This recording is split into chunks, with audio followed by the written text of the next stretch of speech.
All right, let's talk about something that's kind of flying under the radar right now.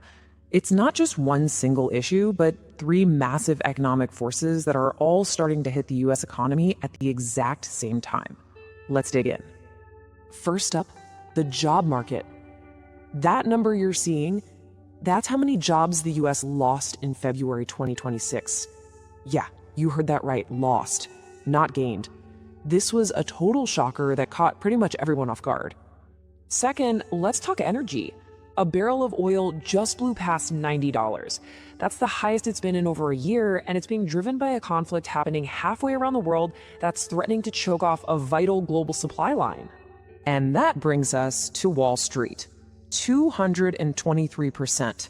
So what does that even mean? Well, right now, that's how much the entire US stock market is worth compared to the entire US economy. That is a valuation that's setting off some major historical warning bells.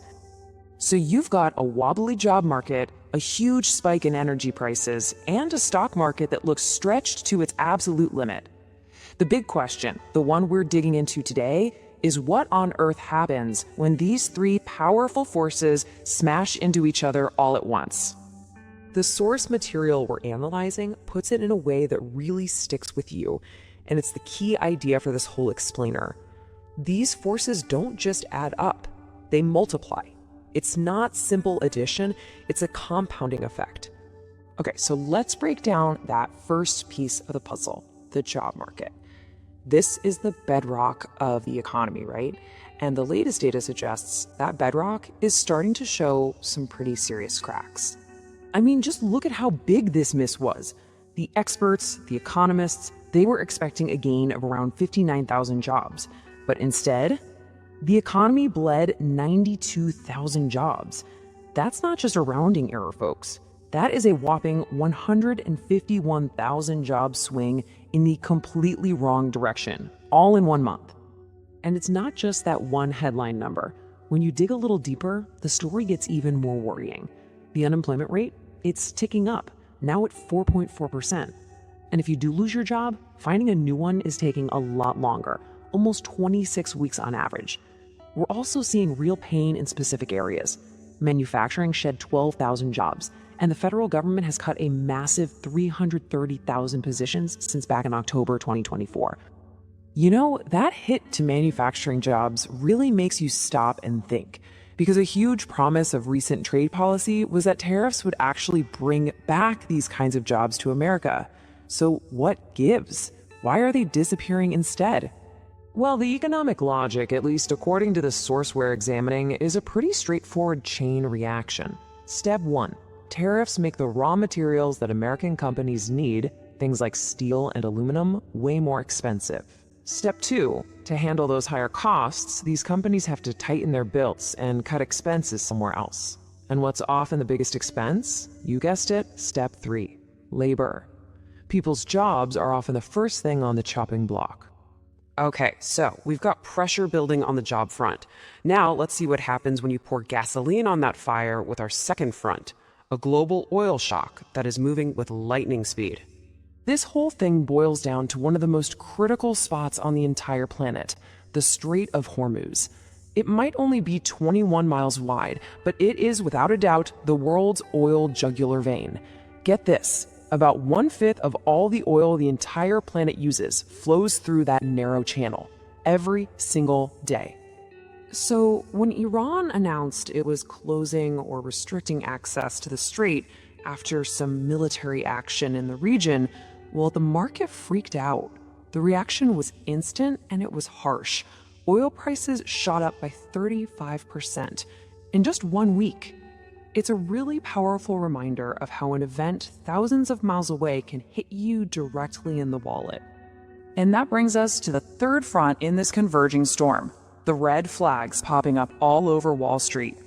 We're going to look at two really important indicators that suggest the US stock market might be priced for perfection in a very imperfect world. The first one has a great name, the Buffett indicator. Warren Buffett himself called it the best single measure of where valuations stand. And the idea is really simple. You just compare the total value of all stocks to the size of the entire economy, the GDP. If the stock market's value is way, way bigger than the economy it's supposed to represent, it could be a sign that things are a little out of whack. So let's put today's number into some historical perspective.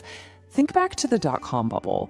At the absolute craziest peak of that mania, back in 1999, the Buffett indicator hit 150%. Okay, so where are we today? 223%. We didn't just pass the dot-com peak, we've completely blown past it. Okay, metric number 2 basically tells the same story from a different angle. It's called the CAPE ratio, and it was created by a Nobel Prize winner. Now, instead of looking at the whole economy, this one compares stock prices to a company's actual profits, their earnings, over the last 10 years, adjusted for inflation. This gives you a much clearer, long-term picture of whether stocks are cheap or expensive compared to the money they're actually making. So where does the CAPE ratio put us right now? It's sitting at 39.9. Now, if you want to find a time in history when it was higher, you'd have to comb through 150 years of data, and you'd only find one moment, the very top of the dot-com bubble. Let that sink in. We are currently at the second highest stock market valuation in more than a century. All right, so let's recap. We have a weakening job market, a nasty oil shock, and a stock market that looks historically expensive. Now let's bring this all down to earth and talk about what this actually means for you, for your wallet, for your day-to-day life. So why should you care about all this macro stuff?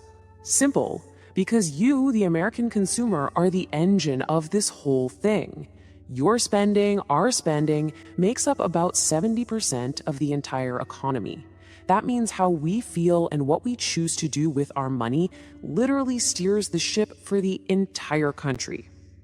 And right now, the pressure on all of us is mounting. Remember those tariffs we talked about earlier? Well, according to a study from the Yale Budget Lab, they've added an extra cost of about $3,800 a year to the average American family's budget. That's not a small number. So what can you actually do about all this? The source material gives some really practical advice, and it's not about panicking. First, your budget. Acknowledge that prices are going up and plan for it. Second, your gas tank. Higher oil prices mean you're going to pay more at the pump, so factor that in now. Third, your retirement accounts. The big takeaway here is don't panic sell. But if you are getting close to retirement, now is a really smart time to just double check your mix of stocks and bonds. And finally, your job.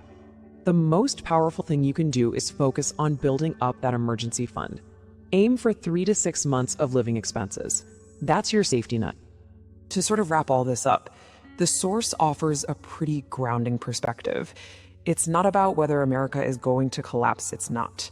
The country has been through way worse. The real questions are about how long this storm lasts, how much damage it does, and frankly, how well our policymakers can navigate us through it. And that really brings us to the final point, which is about you. You are not just a passenger here. You have the data. We just walked through it. So the question to leave you with is, how will